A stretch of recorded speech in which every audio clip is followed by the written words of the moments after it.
Pero ahí tenemos a nuestros invitados, hay que conocer sus impresiones.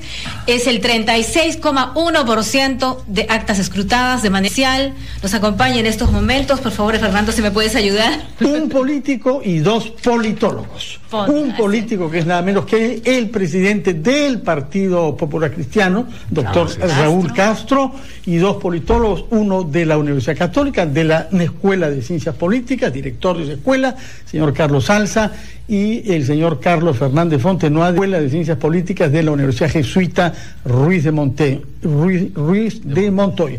Buenas noches a ustedes tres. Comenzamos con el político, que es un hombre de acción, y le preguntamos cuáles son sus primeras reacciones ante el anuncio de estos resultados, sabiendo que usted ya ha vivido este tipo de noches electorales y muy distintas circunstancias y muchas oportunidades anteriores. Varias oportunidades, sí, muy buenas noches, muchas gracias. Bueno, lo primero que hay que apreciar es que afortunadamente el pueblo ha concurrido a votar pacíficamente. Eso creo que es un síntoma de madurez que tenemos que relevar. Ha ganado el Perú. Ha ganado el Perú, sí. Tenemos que acostumbrarnos a que la democracia es un ejercicio, ¿no? En el Perú hemos tenido pues estas interrupciones frecuentes y el sistema democrático no ha llegado a decantar. Finalmente parece que va decantando, que el ciudadano va entendiendo que la democracia son procesos y que la suerte de la democracia está vinculada a su propia suerte. Esta ecuación que en el pasado nunca se conocía, ¿no? Pero parece que esto va empezando a funcionar en el Perú. Lo primero que tenemos que mirar respecto a esto es que el resultado es bastante apretado y en consecuencia todavía hay que esperar. No tenemos un virtual ganador. No hay un virtual ganador. Yo diría que hay que esperar con mucha serenidad, con mucha tranquilidad. En el pasado cambios sorprendentes, ¿no? Podría eventualmente reflejar una tendencia, como podría no también, ¿no? Yo diría que en todo caso hay que esperar la veracidad de las cifras oficiales, en primer lugar. Y en segundo lugar, hay que empezar a pensar qué va a pasar 24 horas después, porque aquí lo que está en juego ya no es la suerte de cualquiera de los dos candidatos, sino la suerte y el futuro del país. Tenemos dos candidatos, uno de los cuales, el caso de Pedro Pablo, llegó a bajar hasta 7.8 cuando Guzmán subió, y luego, bueno, a la caída de Guzmán y de Acuña, pues repuntó hasta llegar al 20%, ¿no? Y luego a trompicones ha llegado a la segunda vuelta, donde Keiko primero sacó una ventaja y ahora él ha remontado a un trabajo de campaña que de alguna manera reenrumbó. El caso de Keiko no es que dicho sea de paso, ya tiene 50% del poder constituido en el Perú. Claro, porque con ella el Congreso, ¿no? Ya tiene el Congreso, efectivamente, ¿no? 33%, digamos, sí. Bueno, 33%, de acuerdo, ¿no? 33%, bien, de acuerdo. Pero quiero decir, ya es un poder constituido, el fujimorismo, no lo de Keiko, sino del fujimorismo. En el caso de Keiko, el tema es menos preocupante, porque ella o el fujimorismo está cuestionado por su convicción democrática. En consecuencia, en ambos casos, cualquiera de los dos que ganara tiene que pensar en formar un gabinete de ancha base.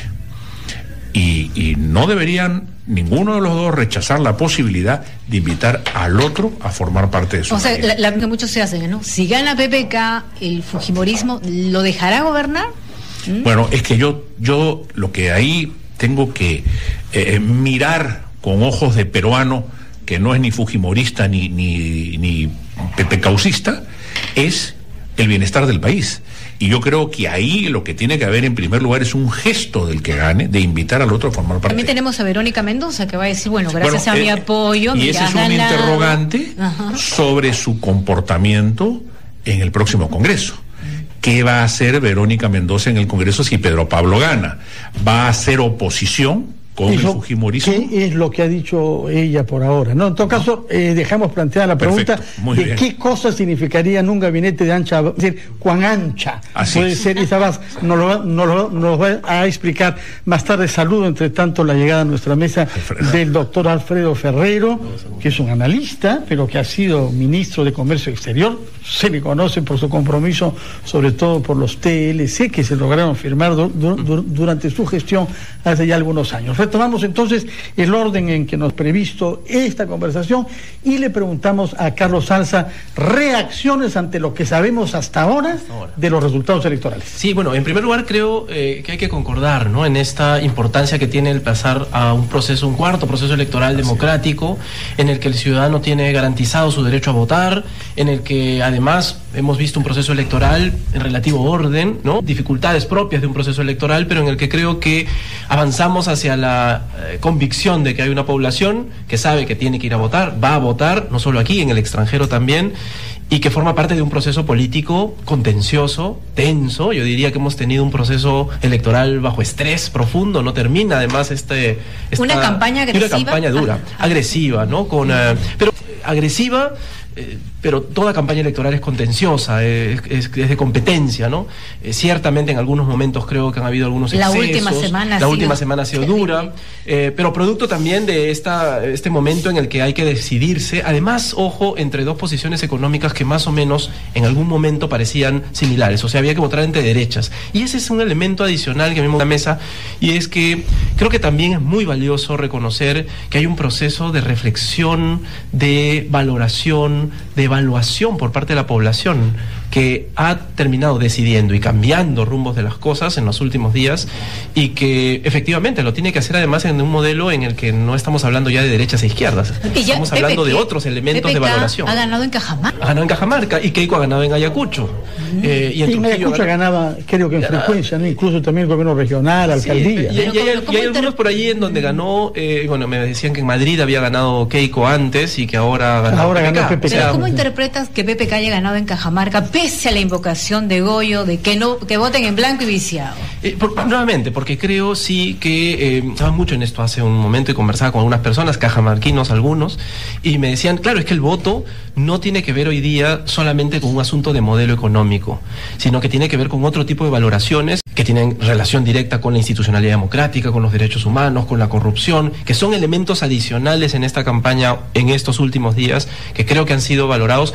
Y yo no dejaría de pensar en la importancia que ha tenido, decíamos en la mañana en otros espacios, que un tercer actor de esta campaña, de esta segunda vuelta, había sido claramente Verónica Mendoza, y lo hubiera podido ser también Barnechea y cualquier otro seguramente, si hubieran tenido esta posición de tener votos en el sur que tenían que endosar. Ojo, no han habido alianzas, han habido votos endosados para ganar una elección. Quieren luego otro tipo de negociaciones para llegar a estos acuerdos políticos que nos deberían... Usted ha mencionado, Carlos Salza, la palabra sur, y eso nos lleva al tema geográfico. Sí. Hay un voto claramente dividido entre un norte pro Keiko y un sur, es decir, Huancavelica, Arequipa, Cusco, Puno, Tacna, Moquegua, un voto claramente pro PPK. ¿Cómo se explica entre el norte y el sur? Bueno, el sur, recordemos que siempre ha sido contencioso, ha contestado hacia las reglas más regulares, al status quo, de algún modo a veces hasta las decisiones. Recordemos a Toledo yendo a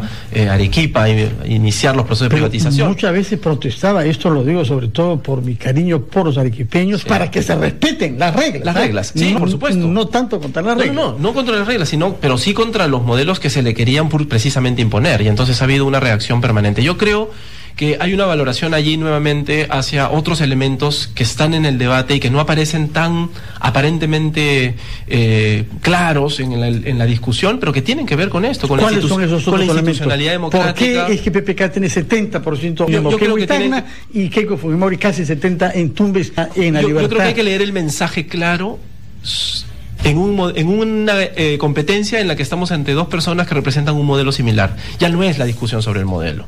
Más populista Keiko, más de derecha claramente PPK, pero esa ya no es la discusión. La discusión se ha trasladado a otro nivel. Fíjense los jóvenes en las redes sociales discutiendo sobre no volver a modelos que puedan poner en riesgo la institución del país, los derechos humanos, la anticorrupción, la libertad de expresión. Son elementos que yo creo sí habría que medir. Es una deuda que tendremos en la academia también seguramente para poder investigar sobre estos temas, porque lo que estoy diciendo, por supuesto, a este nivel no tenemos, sino la lectura de lo que dice esta distribución geográfica del votante y de los resultados, ojo, que son a los que teníamos hace pocos días. Vamos a pasar con otro politólogo, que es Carlos Fernández, que otras veces también ha estado aquí en RPP Noticias. Muy buenas noches. ¿Y cuáles son sus primeras impresiones sobre estos resultados oficiales al 36,1%? Mira, mi primera impresión es que las tres instituciones que han dado información, que han dado datos, que han dado resultados, están de acuerdo. O sea, está de acuerdo el GFK, está de acuerdo Ipsos y está de acuerdo la OMP, ¿no? Y eso... Pero hay otra que ha dado datos que están en desacuerdo, ¿eh? Bueno, pero que no ha dado esta última conteo información. Rápido, no ha dado conteo rápido, 100%, pero ¿no? Sí boca de urna, ¿no? Así es. Pero las que han dado al 100%, digamos, que es GFK, Ipsos y ahora al 36.1% OMPE, coinciden, ¿no? Eso yo creo que es un primer dato. Si no hay, digamos, discusión en tanto y en cuanto PPK va primero, y es la tendencia que se ha manifestado, digamos, en la última semana, ¿no? Ese es un primer dato objetivo. El segundo tema interesante que mencionaba Fernando es el tema del sur, ¿no? El sur Perdóname, Carlos, queremos escuchar un momentito a Pedro Espadaro, está hablando en este momento. Dando su discurso ante los simpatizantes fujimoristas.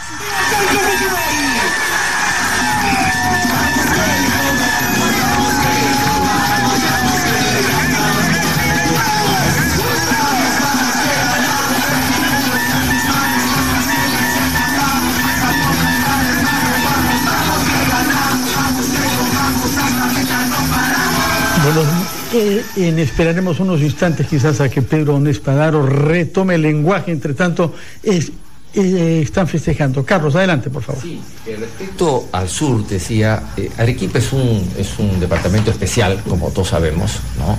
Pero el resto del sur es es una región pobre, es una región que ha sido normalmente olvidada, es una región rebelde y también es una región que, además de ser tradicionalmente izquierdista, sufrió la represión del fujimorismo muy fuerte, ¿no? Yo creo que si nos ponemos a contar los muertos, probablemente en el sur andino es donde han habido una proporción de muertos campos inocentes en mayor proporción al resto del país, ¿no? Y los muertos, como sabemos, olvidan fácilmente, esas heridas todavía no han cicatrizado en su totalidad, y creo que es un elemento entre varios que también hay que tener en consideración.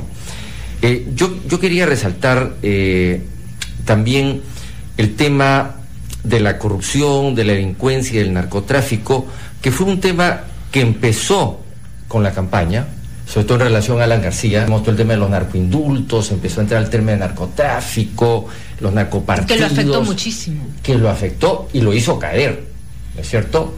Luego viene el tema, digamos, de las exclusiones. Se olvidó el tema, ¿no? Y entramos, ¿a quién lo sacan? Lo sacan a Guzmán o a Acuña, Keiko también debe salir, Pepe. Entramos a un paréntesis, digamos, de exclusiones, pero finalmente la campaña terminó como empezó, terminó con el tema del narcotráfico, ¿no? Pero esta vez me parece ligada al tema de la delincuencia. O sea, finalmente yo creo que se ha empezado a tocar el fondo del asunto, es decir, las causas de la delincuencia, las causas de la violencia social.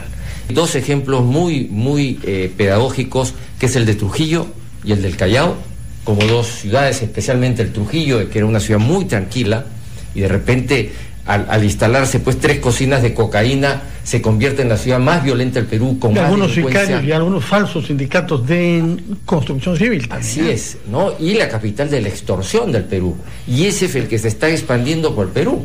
Ahora, y nace ahí. Hasta hace más de una semana había una diferencia de 5 o 6 puntos entre PPK y Keiko. ¿Qué hizo caer a Keiko en estos últimos días? Yo creo que hay varios factores, ¿no? El primer factor, indudablemente, fue que PPK ganó el segundo debate, ¿no? Yo creo que eso... ¿El debate fue contundente? Era importante. ¿Con la pelona? Sí, yo creo que el último debate era importante, porque era el debate de cierre, ¿no? Ahí cerrabas los debates, y quien cerró ganando fue PPK, ¿no? Y en segundo lugar, yo creo que como he escuchado también a otro comentarista resaltar, ya no solamente la población veía en las relaciones del padre Fujimori con el narcotráfico, sino que ya veía que también el entorno de Keiko tiene relaciones con el narcotráfico. Es decir, su brazo derecho, el presidente del partido, está siendo investigado por la Fiscalía peruana, por los Estados Unidos, por lavados de activos y posibles relaciones con el narcotráfico. Su vicepresidente también ocultándolo a él, y en fin, empezaron a acordarse que hay similitudes con un pasado no tan lejano de vinculaciones peligrosas con el narcotráfico. Vamos a darle la palabra a nuestro visitante Alfredo Ferrero. Quizá tiene otros enfoques sobre lo que sabemos hasta ahora de la campaña y de lo que nos espera desde mañana. Sí, bueno, gracias por la invitación nuevamente a RPP y al panel de políticos y técnicos que me acompaña hoy día. Bueno, creo que el resultado de hoy, primero que todavía no hay un ganador claro, porque obviamente 1% de diferencia no indica un ganador aún, aunque coincido que las encuestadoras y también la OMPE ya ha confirmado la misma cifra de diferencia de las encuestadoras y la OMPE. O sea, encuestadoras sobre 3, y con la OMPE, y la misma diferencia más o menos de 1%. Asumamos por un momento que la tendencia se mantiene y que hay un ganador anunciado mañana y que es Pedro Pablo Kuczynski. La pregunta que tengo que hacer yo es ¿qué va a pasar después de eso? Porque vamos a pensar el día después de mañana, no ahorita, porque el pasado ya pasó, eso ya fue, ¿no? Creo que es en campaña de Keiko que al final le han costado la elección, porque era una ganadora hasta hace una semana con un margen interesante de 6-7%. ¿Cuáles errores, por ejemplo? Yo creo que ha sido clave varias cosas. El tema de Ramírez empezó para mí a plantear la bajada de Keiko Fujimori, pero creo que el tema más serio, porque no se aclaró, fue el tema de Pepe Klimper. El del audio, ¿no? El del audio, que claro, porque era primero el vicepresidente, es un hombre que no tiene ninguna tacha a nivel de deshonestidad ni de corrupción. Pepe Klimper es un empresario exitoso, agroexportador, que no tiene antecedentes de este tipo. Entonces, eso generó ciertas dudas en el electorado a nivel de qué cosas estábamos, y encima desapareció, ¿no? Si cayó en una trampa o no cayó en una trampa, eso nunca se aclaró, ¿no es cierto? Y se alejó. Y si después y ya perdieron, ya no tiene sentido ninguna aclaración. Entonces eso ha costado. Y también creo que el último debate fue bueno para PPK. Y también tuvo suerte PPK ahí, porque PPK termina el debate. Y la última parte del debate, cuando él concluye con la frase de la pelona, ha sido la frase de la campaña, que era de Keiko hasta que la convirtió PPK en suya, porque dijo, pelona no has cambiado. No has cambiado, pelona. Entonces, a nivel político, esos elementos creo que fueron sustantivos para cambiar la tendencia de Keiko a PPK. Entonces, si es que se confirman los resultados, aunque yo creo que todavía no se puede. Pero si se confirma, ¿no? ¿Cómo va a poder gobernar PPK con esa bancada? Claro. Y a Verónica Mendoza, que seguramente, no sé, supongo yo, le dirá, bueno, por mí ha ganado, así que vamos a las negociaciones. A ver, a nivel de modelo económico. Disculpan, Alfredo Ferrero, estamos en contacto con Catherine Soto. Con ustedes en Estudios Centrales. Pues muchas gracias, son las 9:28. Tenemos 30 segundos para que Alfredo Ferrero redondee sus ideas antes de ir a una pausa y retomar nuestro diálogo. Sí, lo que quería decir es que primero este tema del modelo económico que no está en debate, es la derecha popular, digamos así, Keiko con la derecha tecnócrata de Pedro Pablo, pero lo que me preocupa a mí es cómo se va a gobernar si ganara Pedro Pablo con un congreso 73 fujimoristas, donde van a tener mayoría absoluta, ¿no? Entonces ahí yo creo que, y ahí entiendo que la posición del fujimorismo después de unos días de reflexión tendrá que ser una figura de reconstrucción de las relaciones, porque a diferencia de la izquierda, yo creo que al fujimorismo sí le interesa que el país avance, porque les guste o no les guste. Porque a la izquierda no le interesa que el Perú avance. Yo creo que a la izquierda le interesaría un gobierno que fracase para las elecciones de 2021. En cambio, al fujimorismo no. Porque con 73 congresistas van a ser considerados co-gobierno de todas maneras, le guste o no le guste, porque el fracaso de Pedro Pablo en el Ejecutivo con un gobierno fujimorista de 73 congresistas va a ser, de alguna forma, le va a salpicar al fujimorismo. Porque como mayoría en el Congreso, algo tienes que decir en un país donde hay poderes del Estado independientes. En cambio, el caso de la izquierda es diferente, porque tienen 20 congresistas. Ya Verónica está haciendo campaña para el 2021, ha dicho que va a ser oposición, y la posición de la izquierda creo que va a ser totalmente diferente a la que podría hacer el fujimorismo. Eso no significa que va a ser automático, creo que Pedro Pablo tendrá que hacer los gestos necesarios para poder dar algunos puentes que le permitan tener un Congreso que permita la gobernabilidad del país, porque si eso no se da, va a ser complicado para Pedro Pablo poder avanzar en el tema de los 5 años. ¿Y cómo sería un gabinete de PPK? Bueno, eso tendrá que escogerlo él. Yo creo que hay mucha gente para escoger en este gabinete, no solamente ¿algún su partido. fujimorista? ¿Mucha gente presente acá también o no? Eso tendrá que decidir, pero no necesariamente. Bueno, después de la pausa son las 9:30 y le daremos la palabra primero al doctor Raúl Castro, que es el que más experiencia parlamentaria tiene porque ha sido congresista, y nos explicará cómo ve esta tesis de Alfredo Ferrero, según la cual el fujimorismo será percibido, que lo quiera o no, como un cogobierno. 9:30, pausa, y retomamos nuestra conversación sobre lo que sabemos hasta ahora de los electorales de hoy.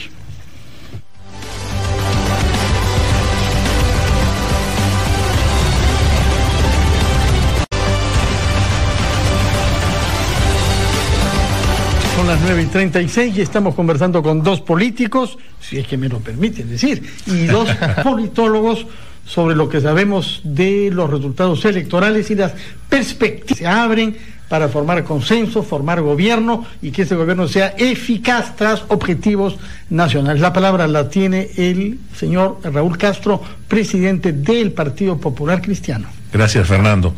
Bueno, las relaciones entre el Ejecutivo, en el caso que ganara Kuczynski, y el fujimorismo, que ya hemos dicho que ya es un poder, no es que va a ser, ya lo es, ya está, dependerá mucho de la habilidad política de Kuczynski y de los equipos que lo acompañan.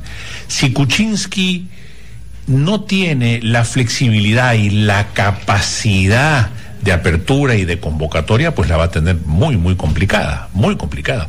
Recordemos que para un parlamento con la mayoría que el fujimorismo tiene actualmente, puede perfectamente, de alguna manera, lo estoy diciendo, digamos, casi gongóricamente, cargar en andas al Ejecutivo, porque puede presentar proyectos de ley y hacerlos aprobar, y si el señor Kuczynski los rechaza, pues los puede hacer aprobar en el Congreso. De manera que ahí puede generarse una relación absolutamente tensa y peligrosa para el país, porque además recordemos que la investidura la da el Congreso.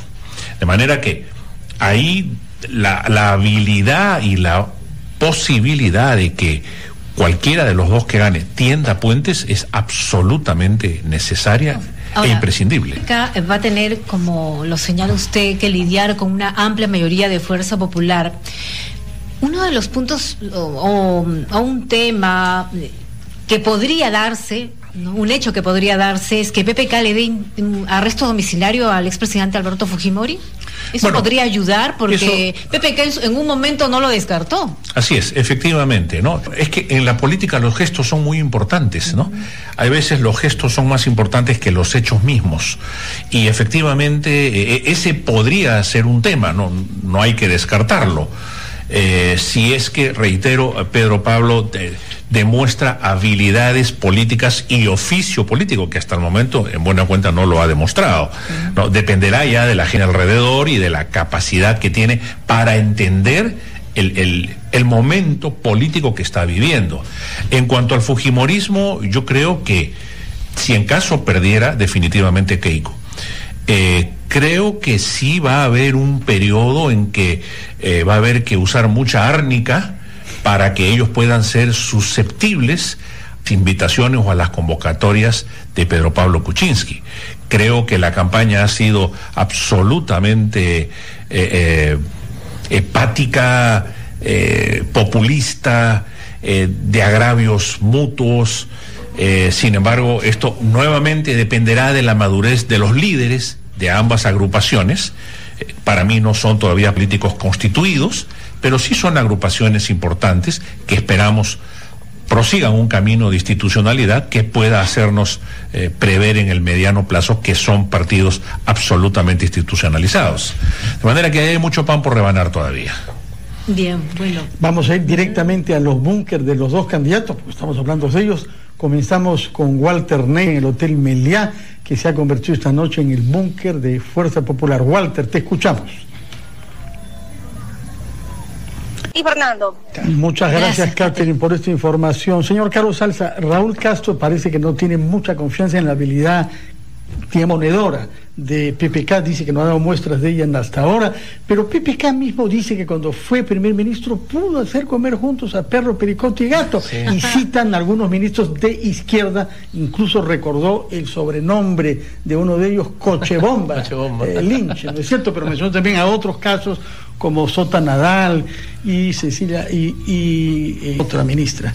¿Cuál es su opinión sobre el margen de acción que tiene PPK para formar lo que ha dicho hoy Martín Vizcarra, un gobierno de consenso? Sí, a ver, siempre hemos visto a un PPK tecnócrata, ¿no? Un técnico, gobernando, haciendo de primer ministro, llevando dirigiendo y coordinando los ministerios, dialogando con diversos actores que son muy diversos, y yo concuerdo en la idea de que él ha sido siempre una persona muy dialogante y muy plural, en general. Yo recuerdo, yo era funcionario en el Estado, en un organismo autónomo, en la Defensoría del Pueblo, y él era primer ministro, ¿no? Y recuerdo mucho las acciones de conversación y diálogo que se tuvo con diversos actores en muy diversos niveles.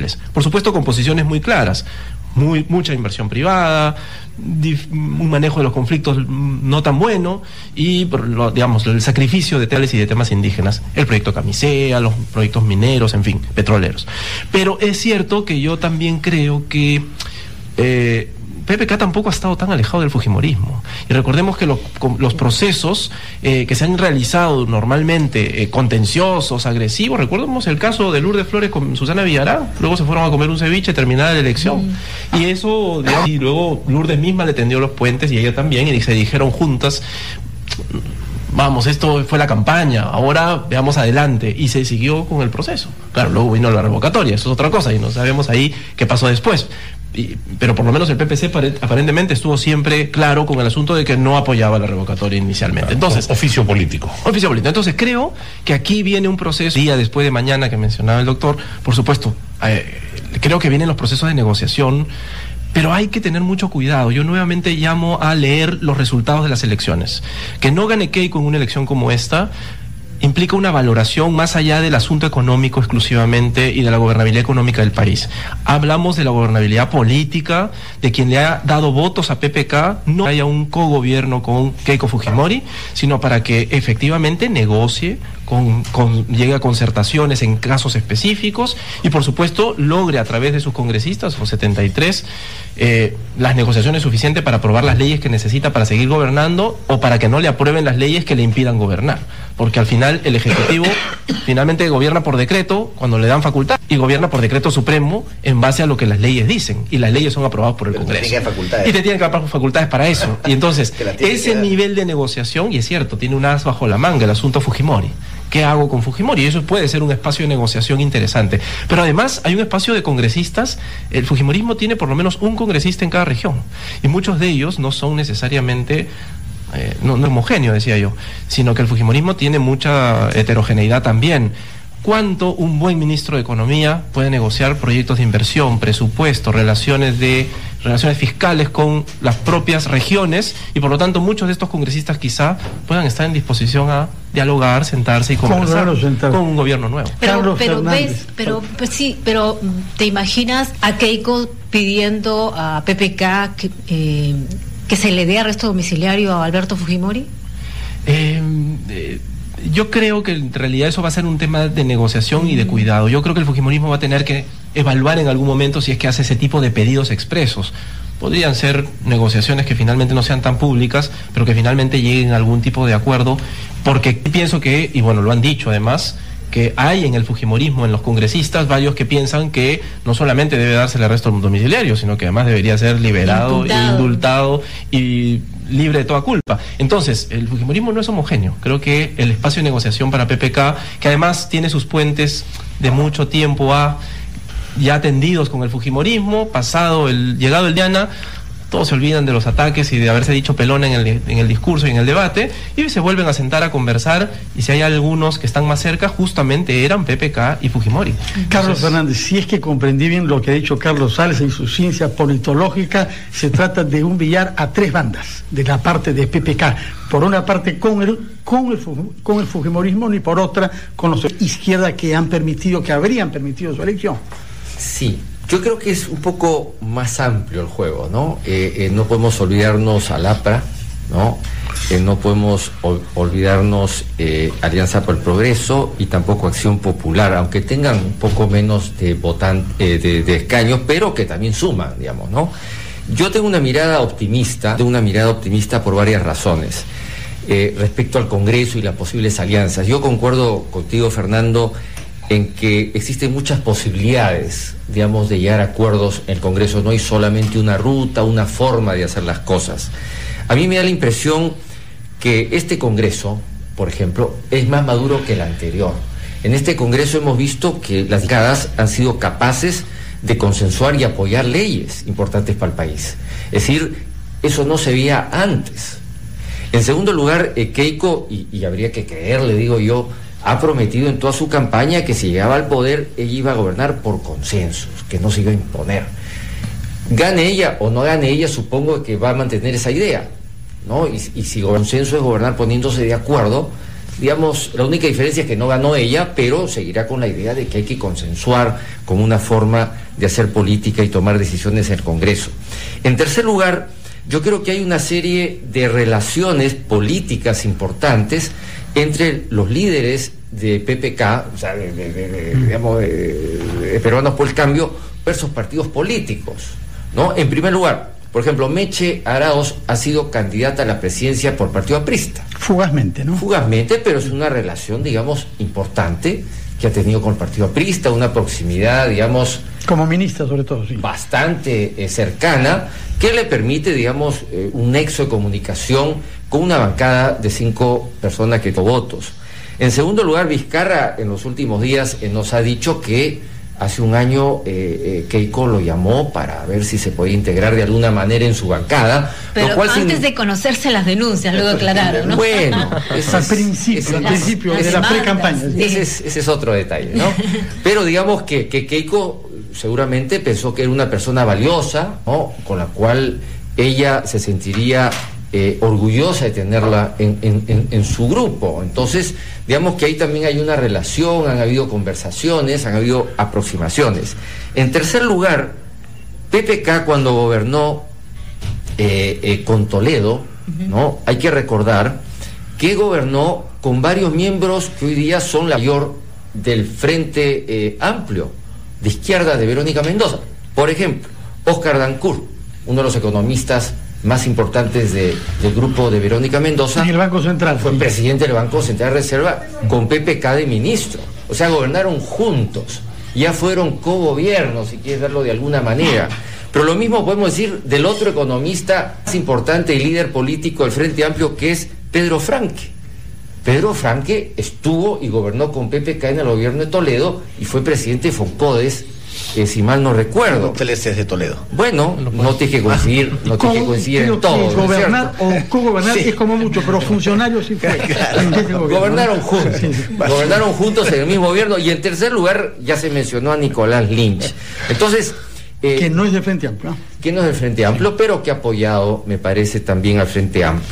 Ahora, ¿esto qué significa? Significa que ya hay pues redes, hay una serie de relaciones que se han establecido hasta el tiempo, han gobernado juntos inclusive. Entonces, bueno, si eso ha sucedido así, y si le añadimos que las bancadas en el Congreso no son muy sólidas, porque vemos que en Fuerza Popular de Keiko, según el diario El Comercio, de los 73 congresistas, solo 11 son del...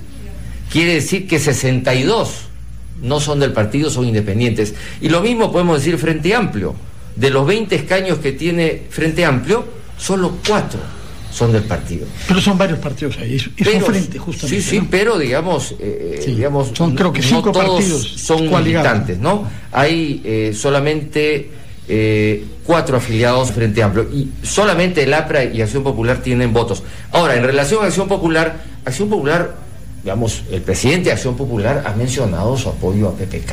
Entonces ahí tienen 5 congresistas más 5 más del APRA. Entonces yo creo que el juego está abierto y yo creo que la madurez política va a seguir desarrollándose, que es parte de la construcción. Ojalá que así sea, es una bella palabra en todo caso, madurez política. Señor Ferrero, Carlos Fernández tiene mucho optimismo por el tejido social peruano y nuestra capacidad para relacionarnos unos con otros. Yo quisiera de usted que nos hable sobre qué temas programas piensa usted que hace falta subsanar, evitar que puedan producir contradicciones. ¿Dónde ve usted la dificultad para que haya un gobierno de consenso tal y como lo ha anunciado Martín Vizcarra? A ver, yo lo primero que pienso es que efectivamente hay una serie de personas que se conocen, no sé si eso es relaciones o que haya buenas relaciones, porque una cosa es que se conozcan, que es cierto, y otra es que eso están dispuestos a trabajar juntos en ciertos temas cuando hayan habido ciertas pullas en el camino. Ojalá sea así, obviamente, pero no estoy seguro que así lo sea. En todo caso, me parece que la pelota está en la cancha del ganador, sobre todo cuando tienes 18 congresistas de 130. Claro. O sea que el que tiene que hacer los gestos es pero Pablo Kuczynski, porque la otra persona, que además si sale derrotada, va a estar al otro lado viendo cuál es ese juego político que le conviene también. ¿Y cuáles son esos gestos que a usted le parece capaces de crear consenso? Yo creo que van a tener que conversar de todas maneras. No sé si la palabra es cogobierno o no, pero necesito congresistas de Perú, de Fuerza Popular, para poder gobernar durante 5 años. Las facultades extraordinarias que mencionan necesitan votos. Y no los tengo, así junte todos los demás, menos los 73, no llego. Y no estoy seguro que todos los demás estén conmigo tampoco, porque no estoy seguro de estar con Pedro Pablo. Pero Verónica Fernández dijo al día siguiente: yo voy a hacer oposición fiscalizadora. Te doy apoyo para los votos para que puedas ganarle al fujimorismo, porque estoy en contra del fujimorismo, pero de ahí en adelante no hay ningún compromiso. Y ahí son 20. Ahora, con ese Congreso, ¿va a poder cumplir con alguna de sus promesas? Por ejemplo, el de bajar impuestos, bajar el IGB. Bueno, yo creo que hay cosas que son del Ejecutivo, pero que pasan por el Congreso. Y hay cosas que son iniciativa legislativa. El Ejecutivo tiene iniciativa legislativa, pero el Congreso al final es el Congreso. Y el Congreso hay que respetarlo con su autonomía y con su potestad. ¿No es cierto? Algunos dirán el Congreso no me gusta. Es un tema que nos gusta. Ese es el sistema democrático del Perú y el Congreso es el Congreso. Y el Congreso ha elegido 130 congresistas que son los que van a gobernar la parte legislativa durante 5 años. Pero Pablo tiene que tender puentes para poder tener un buen gobierno. Yo creo que al Perú tiene que trascender el tema de las pullas electorales para un buen gobierno, y a Pedro Pablo le interesa como nos puede interesar a nosotros. Y va a tener que negociar. Más con 18 congresistas. Porque si tuviera 73, tú podrías decir, mi situación es diferente. Pero los gestos ahora empiezan del lado de Pedro Pablo para poder... que tienen que ser en iniciativas políticas y en proyectos de ley. Señor Castro, el señor Ferrero nos habla de 5 años. Yo quisiera que con más modestia usted nos hable de 100 días. ¿Qué temas se pueden plantear en 100 días con el objetivo justamente de generar un gobierno de consenso que al mismo tiempo sea eficaz? Correcto. Quisiera decir previamente a contestarte esa pregunta, Fernando, simple y llanamente que Pedro Pablo va a tener que tener en cuenta no solamente todo lo que hemos hablado, sino las agendas propias de los partidos políticos. Es decir, cómo los partidos políticos y en especial el fujimorismo se proyectan al 2021.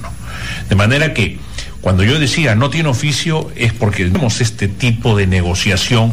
Una cosa es estar en el gabinete y llamar ministros que dependen de ti, dicho sea de paso, o de tu confianza, conversar con el presidente, obviamente, y otra cosa es estar en la cancha y tú ser el jugador principal y dirigir el equipo, ¿no es así? De manera que aquí hay que tener presente... tiene a 2 vicepresidentes. Por supuesto, tiene experiencia, además es un hombre de Estado, digamos, ¿no? Pero es un tecnócrata a nivel.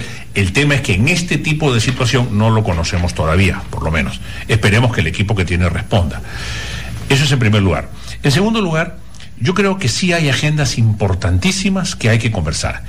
Y yo creo, y voy a decir algo respecto del fujimorismo, no del gobierno presunto de Pedro Pablo Kuczynski. El fujimorismo debería aceptar si es que tuviera la intención de hacer un gobierno por consenso en beneficio del país, el Senado de la República. Ojo, estoy diciendo. Que va usted a las cosas más abstractas. Bueno, no, es que no son las cosas más abstractas.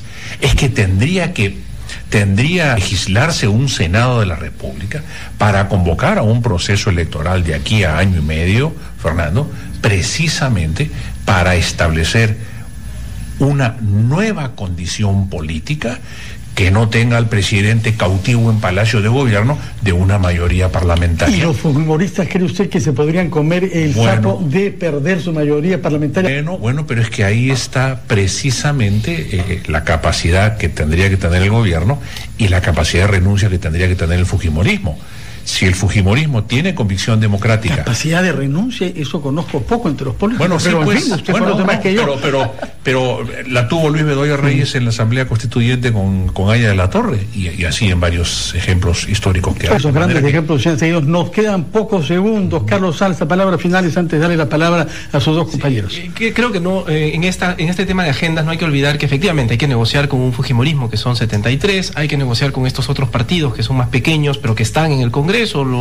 Concuerdo con eso, pero nuevamente vuelvo al original, y es el voto popular, el mensaje que se ha lanzado cuando se votos para que no gane el fujimorismo, y lo que significan lo que queda, es decir, yo te doy mis votos, pero ojo, ¿por qué no hago una alianza contigo? Porque necesito que tengas claro que no me puedes tocar el viceministerio de Interculturalidad, claro, y que la consulta previa tiene que estar vigente y que los conflictos sociales tienen que ser bien manejados. Hay temas claves sobre los cuales ganó Cajamarca, pero si él no atiende los conflictos sociales, protegiendo el medio ambiente y dando los derechos de los pueblos indígenas, y toca por alguna razón eso negativamente, yo creo que Cajamarca se levanta. Entonces, tiene que atender bien de precariedad. Hay una precariedad y atender las demandas del sur. Y entonces eso tiene que moverse a 3 niveles distintos. Carlos Fernández, apelando a su capacidad de síntesis. Sí, yo creo que los diversos candidatos, tanto al Congreso como presidenciales, se han comprometido a consensuar políticas de Estado, ¿no? Yo creo que en estos primeros 100 días el tema de delincuencia, la lucha contra la delincuencia, la violencia social es el tema número 1 de la agenda. Y yo creo que ese es un primer paso donde se va a tener que consensuar. En segundo lugar, concuerdo con Carlos en que el sur, en gran medida, le ha dado un probable triunfo a PPK. Por lo tanto, PPK va a tener que mirar al sur, digamos, con agradecimiento, y eso traducirlo en medidas concretas hacia el futuro. Y en tercer lugar... Ahí nos quedamos con ese punto número 2, porque ya nos gana el tiempo y el señor Ferrero tiene último que llegó, último que habla. Bueno, simplemente quiero decir que particularmente tengo la confianza y la esperanza de que, siendo dos tendencias o dos propuestas programáticas parecidas, aunque diferentes, pero con similitudes, digamos, importantes, yo espero que se pongan de acuerdo. Espero realmente que piensen en el Perú primero.